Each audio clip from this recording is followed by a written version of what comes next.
Vamos usar nossos conhecimentos de cálculo para esboçar o gráfico da função y é igual a x ao cubo menos 2x ao quadrado mais 3. E, claro, você pode pegar alguns valores de x e descobrir alguns pontos do gráfico e tentar fazer uma curva ligando eles.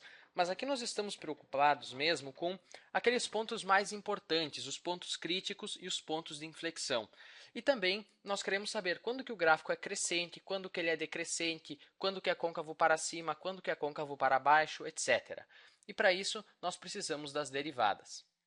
Então, qual é a derivada primeira? A derivada primeira é 3x ao quadrado menos 4x, certo? Os pontos críticos ocorrem aqui quando a derivada é igual a zero. Então, 3x ao quadrado menos 4x é igual a zero. Vou colocar um x em evidência, fica 3x menos 4 no parênteses. Isso tem que ser igual a zero. Agora, tem duas possibilidades. Ou o x vale zero, ou 3x menos 4 é igual a zero. Uma multiplicação é igual a zero quando pelo menos um dos fatores é zero, certo? E aqui, resolvendo, eu fico com x é igual a 4/3. Nós já podemos fazer também o quadro de sinais da derivada primeira. Aqui está o eixo x, as raízes são 0 e 4/3. Como a derivada primeira é uma função do segundo grau com um termo que multiplica x ao quadrado positivo, no meio das raízes é menos e nos extremos das raízes é mais. E se você não lembra disso lá das funções do segundo grau, você pode revisar lá na lista de reprodução funções, ou você pode pegar um valor teste, por exemplo. Aqui do 0 até o 4/3, você pode pegar o valor teste, x é igual a 1. E daí você calcula a derivada ali no 1, você vai ver que o resultado é menos 1. Isso significa que o resultado é negativo nesse intervalo. E, claro, nós sabemos então que do 0 até o 4/3 a derivada é negativa, portanto a função é decrescente, e do 0 para a esquerda e do 4/3 para a direita a função é crescente. E já vamos interpretar esses pontos críticos também.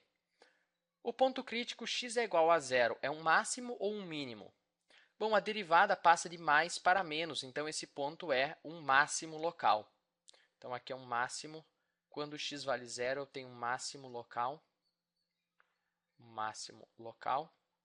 E qual é o valor da função nesse máximo local? Vamos supor que a função é f de x, certo? Então, quanto que vale f de zero? F de zero vale 3. Então, 3 é um valor máximo local. O valor máximo mesmo é o 3, certo? X é igual a zero é o valor de x para o qual o valor máximo ocorre. Agora, o 4/3. Bom, no 4/3, a derivada passa de menos para mais, então é um mínimo local. Então, quando x vale 4/3, eu tenho um mínimo local.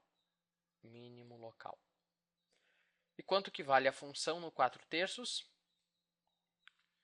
Bom, 4/3 ao cubo é 64 sobre 27, menos 4/3 ao quadrado é 16 sobre 9, vezes 2 é 32 sobre 9, mais 3, isso é igual a 64 menos, multiplicando o numerador e o denominador por 3, fica 96, multiplicando o numerador e o denominador por 27, fica 81, tudo sobre 27.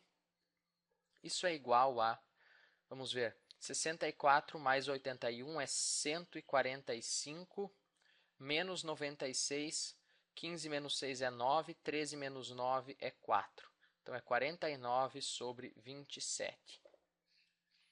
Vamos usar a calculadora aqui para saber o valor aproximado. 1,81. É aproximadamente 1,81. Esse é um mínimo local, então. Agora vamos ver os pontos de inflexão, ou o ponto de inflexão, se é que tem algum. Então, a derivada segunda é a derivada da derivada primeira. Então, é 6x menos 4. Os pontos de inflexão ocorrem quando há uma troca de sinal da derivada segunda. Então, quando que a derivada segunda vale zero? Bom, vale zero quando x é igual a 4/6 ou 2/3.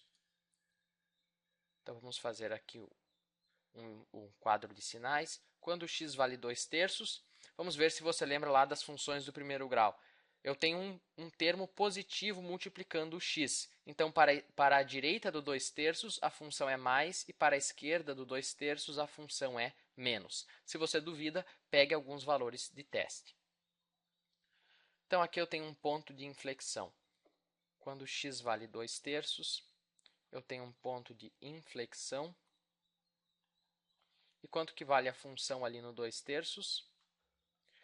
Bom, 2/3 ao cubo é 8 sobre 27, menos 2/3 ao quadrado é 4 nonos, vezes 2 é 8 nonos, mais 3, isso é igual a, colocando tudo sobre 27, fica 8, menos 3 vezes 8, 24, 27 vezes 3, 81, isso é igual a 89 menos 24, que é 65 sobre 27. O valor aproximado, 65 sobre 27, 2,41. Não custa abrir um parênteses aqui. Você poderia ter descoberto também se os pontos críticos são máximos ou mínimos usando a derivada segunda. Aqui, quando x vale 0, a derivada segunda é negativa. O zero está à esquerda do 2/3. Então, a função é côncava para baixo e eu só posso ter um máximo local. E aqui no 4/3, o 4/3 é o dobro de 2/3, a derivada segunda é positiva, então a função é côncava para cima e eu só posso ter um mínimo local. Certo? São duas maneiras de descobrir. Agora que nós já conhecemos esses pontos importantes, aliás, vamos escrever eles aqui. Quando x vale 0, y vale 3. Quando x vale 4/3, quando x vale 4/3, f de x vale aproximadamente 1,81. 1,81. E aqui, quando x vale 2/3, f de x vale aproximadamente 2,41. Estou separando aqui a coordenada x da coordenada y com ponto e vírgula para não confundir com a vírgula do número decimal. Então, agora eu acho que nós podemos ir para o nosso esboço. Vamos para o nosso esboço.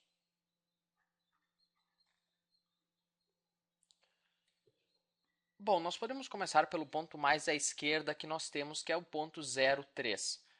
Então, quando x vale 0, y vale 3. Isso está aproximadamente aqui, vamos supor. E o que eu sei sobre o gráfico à esquerda disso?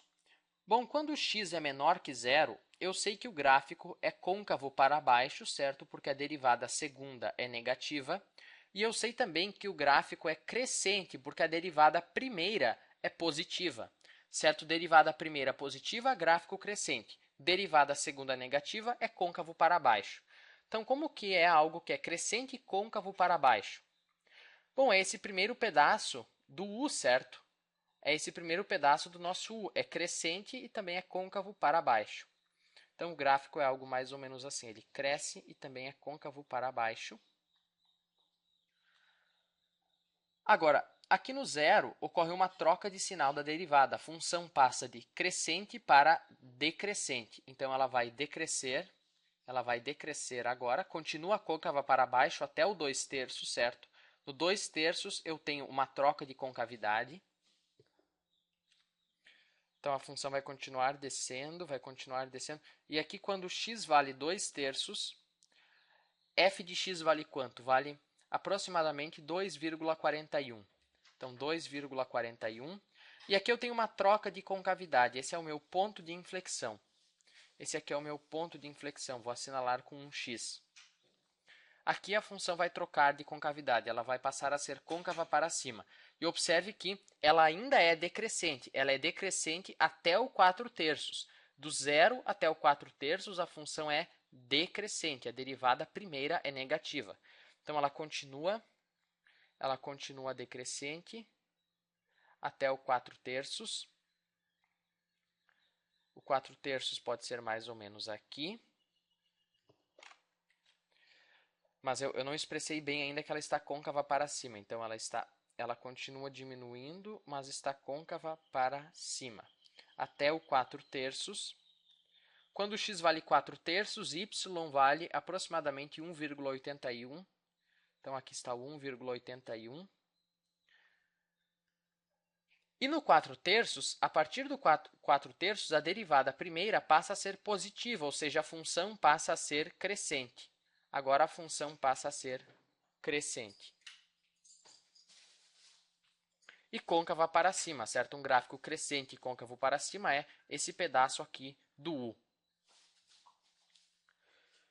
Então, esse é um bom esboço do nosso gráfico. Nós já conhecemos o formato geral dele, certo? Para a esquerda do zero, ele é decrescente, côncavo para baixo. Depois, do 0 até o 2/3, ele é decrescente e côncavo para baixo.